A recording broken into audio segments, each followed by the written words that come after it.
नमस्कार, आम्ही किचन लवर्समध्ये आपल्या सर्वांचं स्वागत आहे। तर आज आपण बनवणार आहे पहाडी डाळ तडका।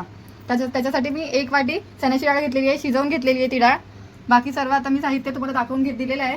आपण फोडणी मारायची तयारी करू। फोडणीसाठी याच्यामध्ये 5 ते 10 कढीपत्त्याच्या कळ्या टाकलेल्या आहेत, बारीक चिरलेलं लसूण टाकलेलं आहे, 2 ते 3 हिरव्या मिरच्या आणि जिरा आणि मोहरी टाकलेली आहे। आता याला चांगलं मिक्स लाल करून घेऊ, कलर बदलेपर्यंत याला परतून घेऊ। मग याच्यामध्ये आपण मी उभे 2 कांदे कापून घेतलेले आहेत, ते कांदे टाकते आणि ह्याला सर्व मिक्स करून घेऊ। कांद्याचा कलर आता गोल्डन झालेला आहे। आपण याच्यामध्ये मसाले घालून घेऊ बाकीचे।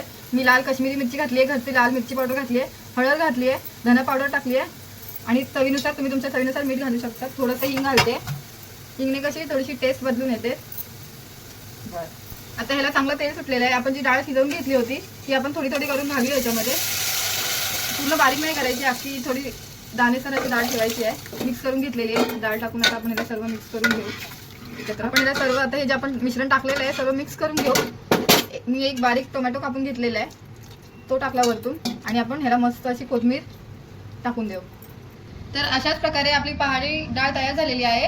तुम्ही त्याला जिरा राईस सोबत आणि पापड सोबत मस्त असं सर्व करू शकता आणि तुम्ही नक्की ट्राय करून पहा। मला कमेंट करून नक्की सांगा कशी होते ती।